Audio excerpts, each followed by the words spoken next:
So we showed you this story. Russians' 2016 influence operation targeted African Americans on social media. So we covered the story already, and all we did was read it, and I go, this is the biggest bullshit story I've ever read. Well, close. The Guardian story by Luke Harding was the biggest. This would be the sec. So this is so funny that even Chris Hayes made fun of it, right? Because in it, they're saying these are the memes that the Russians did. Russians influenced operation targeted African Americans. Here's one of them. Struggling with the addiction to masturbation. Reach out to me and we will beat it together. These are jokes. These aren't really. So even he makes fun of it, Chris Hayes, right? Your masturbation pun is good, but I have better. And I showed you that that here's the Google CEO at congressional testimony saying that they did an investigation to how much money Russia spent on Google platforms to influence the election, and they came up with the number $4,700. $4,700. Platforms were exploited by Russian actors in the election 2 years ago? We have, we undertook a very thorough investigation, and in 2016, we now know that there were two main ad accounts linked to Russia, which advertised on Google for about $4,700 in advertising. We also found other limited. Total of $4,700? That's right. Whew. How do you win an election? All it takes is $4,700. Even he's saying it he's like, that's right. This is some of my employees pay more than that in rent. This is a total waste of my time. I don't want to be here. If you sell a used Taurus, you could probably overthrow an American election. But the facts don't matter. Here's Jake Tapper. He takes that article and he tweets it out. The voter suppression effort was focused particularly on Sanders supporters and African Americans, urging them to shun Mrs. Clinton in the general election and either vote for Mrs. Stein or Ms. Stein or stay home. He tweets out this article uncritically. This article is a joke. This article is a joke. Robbie Mook retweets Jake Tapper. Robbie Mook, who was helping run the Hillary Clinton campaign. Robbie Mook says, beware, Russian operatives will try to divide Democrats again in the 2020 primary, making activists unwitting accomplices. 2020 resolutions, think before you like or share. It might be foreign propaganda, not news. So that's Robbie Mook revealing himself to be a fucking piece of shit. He's sowing division and discord. He's red baiting Americans. He's doing that. Not Russia. Him. After he fucking cheated Bernie Sanders. And he's still doing it 2 years later. The gutless, feckless piece of shit that he is. Robbie Mook. And you want to know where that goddamn thing comes from? Where does the New York Times get what's their source on this? Their source is active and ongoing interference operations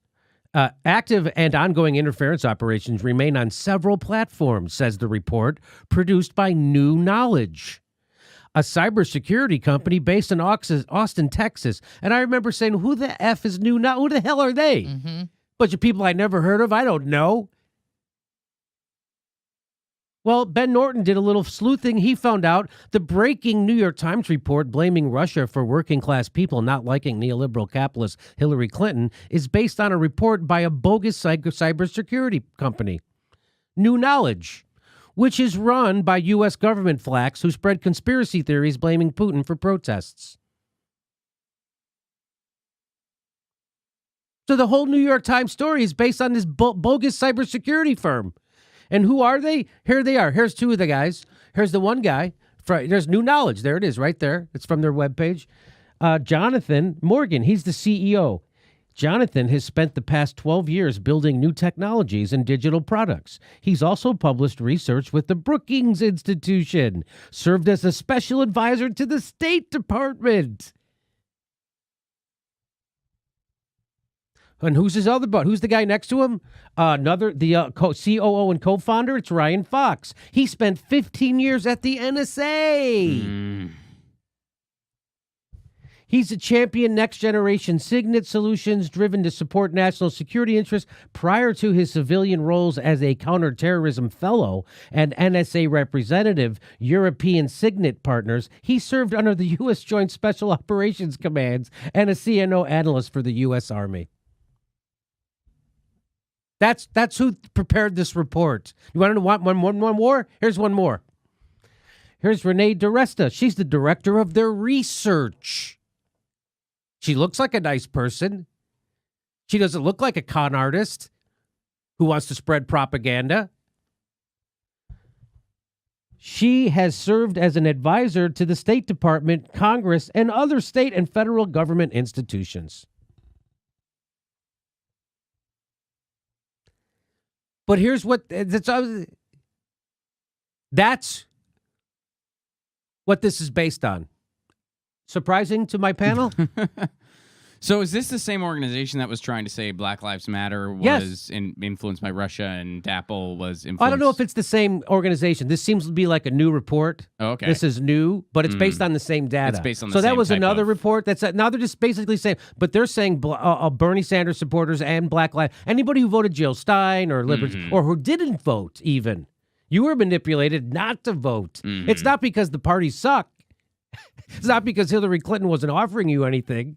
It's not because they didn't have a populist agenda. It's not because the Democrats weren't popular. It's because they got people got tricked by Russia to stay home and not vote. That's right. I mean, we always have high voter turnout here, so it was really weird. Isn't this is the New York Times? The New York Times. Even Chris Hayes makes fun of it. I showed you $4,700 that they spent on Google. Jake Tapper can't wait to tweet that out because he's a garbage journalist himself. Robbie Mook, who's one of the biggest propagandists ever, gaslighting propagandist. Is he going to lose his Facebook page? Did you see the thread from that, though? No, I did not. Did you see the thread from that? I did look at the thread And? from that tweet. Oh, it's pretty epic. It's very interesting what happens to Robbie Mook when Correct the Record isn't there to even out the Oh, really? perspectives. What Oh, happened? yeah. Oh, it's great. I mean, there's all What? kinds of people weigh in on it. But like what? What happened? Well, people aren't on his side about Oh, it. I mean, people- it was all it was like almost 99% opposition. Oh, really? Yeah. So there you have it. Another completely overamped, bogus RussiaGate story now says progressives and African Americans can't think for themselves unless they voted for Hillary. Then they thought for themselves. And it's completely debunked. Where does it come from? It comes from these two guys who worked for spook organizations. Two guys embedded in government. Two guys from that. It's unbelievable. Well, actually, it's very believable. And it's gotten so bad, all this RussiaGate stuff, that even Nate Silver is starting to see through it. That's our next video. Our next live Jimmy Dore show is February 1st in Burbank, California. Go to jimmydorcomedy.com for a list of all our live shows, and please become a premium member if you can. Become a patron. It's the way we support this show because they're coming at us, and we give you bonus. We give you hours of bonus material every week. Check it out. Become a patron. And if you can, make sure you're still subscribed. They unsubscribe people every day. I know it sounds crazy. It only takes a second. Please make sure and click that bell when you subscribe so they'll send you a notice